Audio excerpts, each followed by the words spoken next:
come on. I see no changes. Wake up in the morning and I ask myself, is life worth living? Should I blast myself? I'm tired of being poor and even worse, I'm black. My stomach hurts, so I'm looking for a purse to snatch. Cops give a damn about a Negro. Pull a trigger, kill a nigga, he's a hero. Get it back to the kids who the hell cares. One less hungry mouth on the welfare. First ship them, don't let them deal with brothers. Give them guns, step back, watch them kill each other. It's time to fight back, that's what Huey said. 2 shots in the dark, now Huey's dead.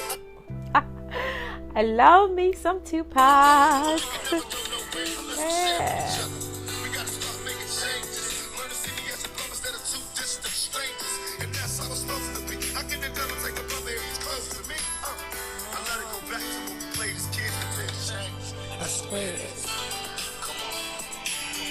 That's just the way it is.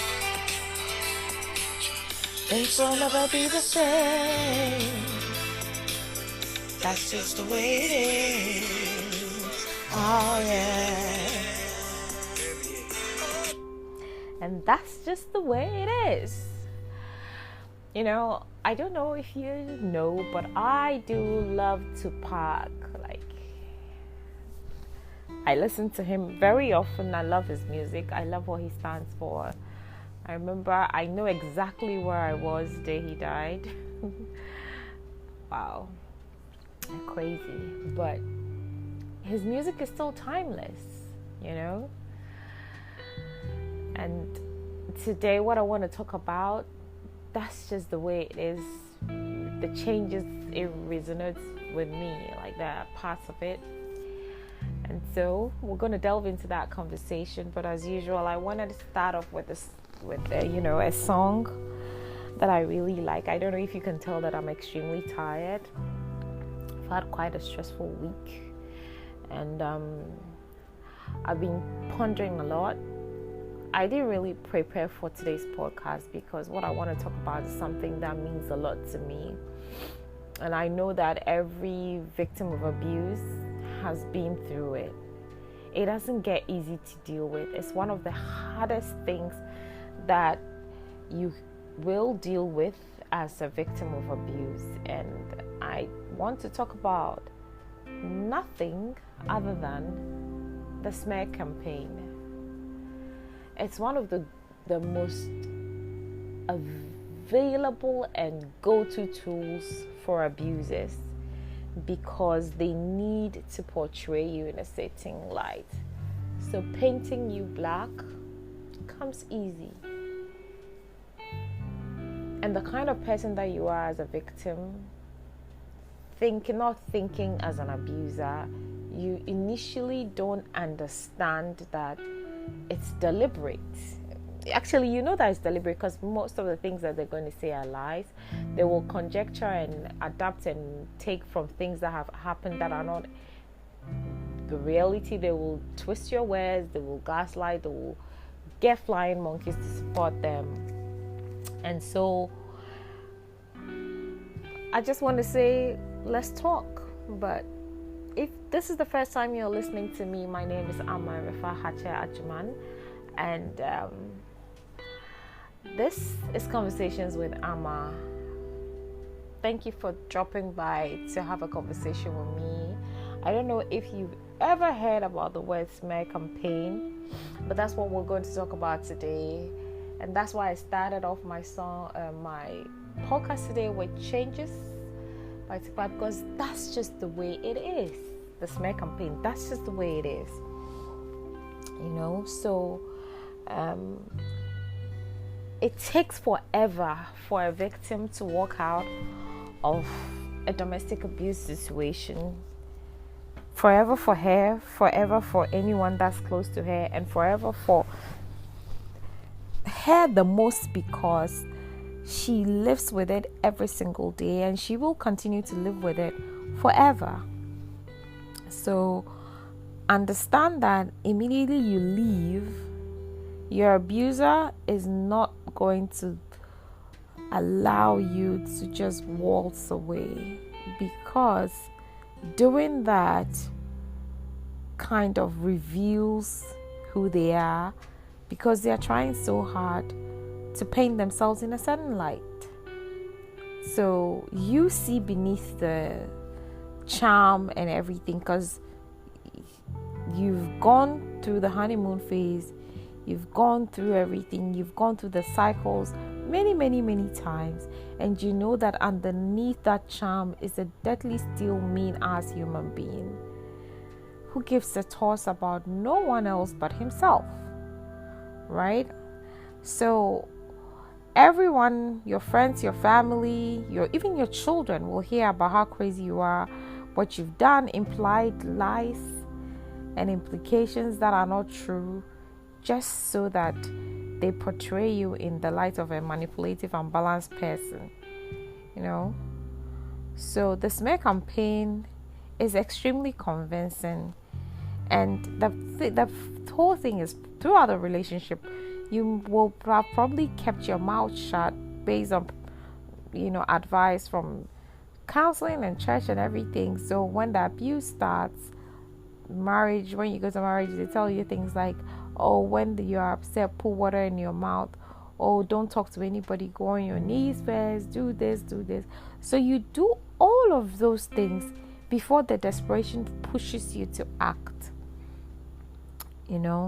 So they are very, very, very charming. They're manipulators, and they can turn on the sad eyes and the convincing attitude, and they will use the fact that you've been silent. That's why I have an episode on the podcast which says they need your silence. I don't remember the exact title. When silence is the bane, I think that's what I named it. But you should take a listen to that. And they will talk negatively about you with feelings and with strong convictions, and others may be inclined to believe what they hear because they had no idea of the relationship, and all they saw was the facade, right? And so they would lie on you. They would even with your children. The children have become accustomed to the abuse, so it seems normal. They will blame, villainize, and then they will kind of make it difficult for you. So generally, here's how a smear campaign works. It contains an element of truth. So for instance, a person will complain that you walked out on the relationship. It's evident that you've left. You're not saying anything, and you've explained to your family and your core friends, but everyone else, you're pretty silent about it. So the whole thing is that you've walked out. Now, while this is true, they will give another reason why you have walked out, because you have to bear the blame and they have to control the narrative about you. All they want is their family. All they want is to have their children with them. All they want is to ensure that their family is intact. They never wanted a broken home, and all the good things that abusers say. So they will say all of those things, and then you, the evil one, you have flippantly left the relationship for someone else. As always the case, especially for women, other than you care about yourself and to keep other commitment. It is done also by implication. So like I said, they imply like, oh, it's not that I just want to say something, but some people don't know how to commit, and then for you, especially in African countries, they will bring tribalism into it. Oh, because she's an Ewe, or because she's a Santi, or because she's Fanti, or because she's this, because she's from the north, or because she's Wale Wale, because she's Grusa, because she's Dagoma, because she's from Lolobi, because she's from Jessica, all kinds of things. So, and it is done overtly. So they just come out and say something and drop a hint, and then by the time that they are dropping that hint, they've rolled in flying monkeys. So they get those flying monkeys to speak for them, so it doesn't look as though it's coming from them. Meanwhile, they have been controlling the narrative from behind all this while. So they will tell story after story about the awful things that you've done, things that are not true, things that were just one off, and embellish it to make it seem like they were always a constant, things that you reacted as a result of their toxicity, but they will leave out their part and then say what you did as a result of you reacting to their toxic nature, and then understand that it is relentless.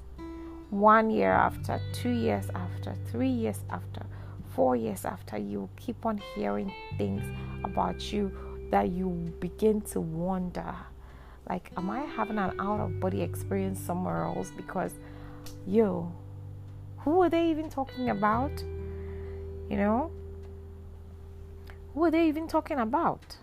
And so usually it's if you ask any survivor, they will tell you that the smear campaign is intensely frustrating to endure, and you feel as the conventional wisdom ties you up in terms of what your reactions or your expectations are, because typically, be the bigger person, don't react, don't say anything, don't talk, don't do this. But people who say that don't realize that the damage to your reputation is far more bigger than you being silent and being the bigger person. So conventional wisdom says, don't sweat it out, don't stoop to their level, turn the other cheek, turn the page and move on with your life. You don't need to do anything. Karma will catch up with them. Forget about them and concentrate on your happiness. Focus on what you are trying to do. Ignore them. Don't listen to them. The Bible said forgive them. Pray for them. Let them do whatever they want to do. It's not your problem. Says who? Because when you think about everything I've said above, who's going to benefit from your silence? Who's going to benefit from your inaction about hearing those things about you? Who's going to benefit from the things that they've said about you? Now, the reality is that this is what the abuser needs, and it's a stark reality. He needs you to chart this part of conventional wisdom so that they go scot-free and say things about you that are untrue. They imply things about you that are untrue. They make up stuff about you that are untrue. And then they will continue to abuse you even though there's a separation, and others undetected, because they still are wearing their charm and the facade with which they came into your life with. They want to remain closet abusers and remain in the shadows while causing so much mayhem and disarray as a result of their actions. Now, this other phrase irritates the hell out of me. There's no smoke without fire when it comes to abusive situations. It's a no. And the thing is, abusers need their flying monkeys. Narcissists need their flying monkeys every single time to ensure that the abuse is pulling through. So they recruit people who will do their dirty work for them. Like I said, drop hints, drop names, drop dates, drop the story, so it doesn't look like they are the ones telling the story. And a lot of people get swayed into it, and they swallow all of this hook, line, sinker, and that's it. That's your reputation losing currency over and over again when the abuser and their flying monkeys are telling lies, are telling stories that are not true, are making it seem like, you're such a wicked and bad person. Now, whilst conventional wisdom says ignore all of this, what you allow will continue, as you would have learned from the abuse, because you would have allowed certain instances to pass without reacting, that they take it for granted that they can't do it over and over again. And the day that you react, you are being the difficult person.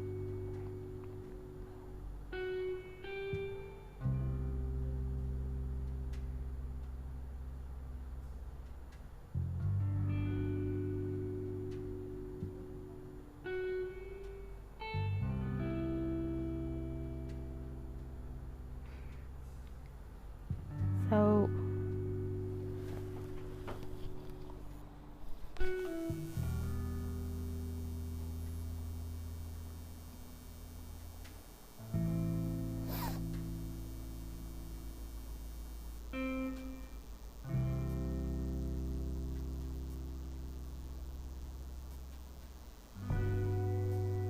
becomes difficult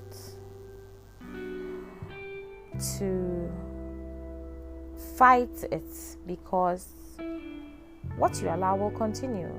You have to preserve your own reputation, protect others for who you advocate, such as your kids in common, other targets of the smear campaign, because they usually rope other people into it, to stop or at least limit the extent of their abuse, to fight for your life literally, because they are creating an image for you, to lift the veil of secrecy that abusers like to operate in or need to operate in, like I always say, to allow bystanders to make informed and balanced judgments and decide for themselves who they wish to believe and who they choose to support, based on facts and more comprehensive arguments, to provide a sort of rallying cry that people will understand, and to expose, to raise awareness, and to ensure that this is not true, this is not what happened, this is a lie, and you need to defend yourself. So the only way to deal with abusers and bullies is to stand up to them. And so taking issue with the smear campaign is one more public way of you publicly and visibly saying, hold up, you're not going to do this to me one more time. And let's make this clear. I will use my voice if you attempt to damage my reputation. You know, ensure that the evidence you have to counter them is foolproof. Ensure that your story is the truth and nothing but the truth. You can mobilize your allies. Ensure that you're speaking your truth and it is exactly what happened, and you have evidence to support your truth. Use every channel that you need to use to get your message across. You know, so sometimes you can put together a campaign to counter the lies. You know, you can put together a campaign to counter the lies, because abusers don't stop. They will make sure that they come for you. You do deserve defense, but you can't force people to see your good heart, because abuser wants to paint you in a certain light. So just let people see who you are, let them understand, and let it stay that way, you know. So I want to say thank you for listening, because I'm really tired, and I just needed to have a conversation. Last week was quite a pretty long, intense episode. So I want to make this short today, but I just want to say that no matter what others think or do, you really have no power over them. And so the only person you have power over is yourself. So regardless of what others do with their thoughts and actions towards or against you, you cannot control them. You may be able to influence them, but that's it. Don't spend a lot of your precious energy trying to make others see the truth. Spend time with people who don't judge you, those who have value for you and keep and support you. So you need compassionate support, not people who are going to make you feel use the abuser's tools to come and abuse you all over again. That's why you find that typically victims and survivors will cut people off when they when they seem to be speaking the language of the perpetrator, because what they don't realize is that they are re-traumatizing the victim over and over and over and over again. And so, like I said, it gets to a point where you got to make changes. Don't let the status quo be. You've got to challenge it, and you've got to say enough is enough.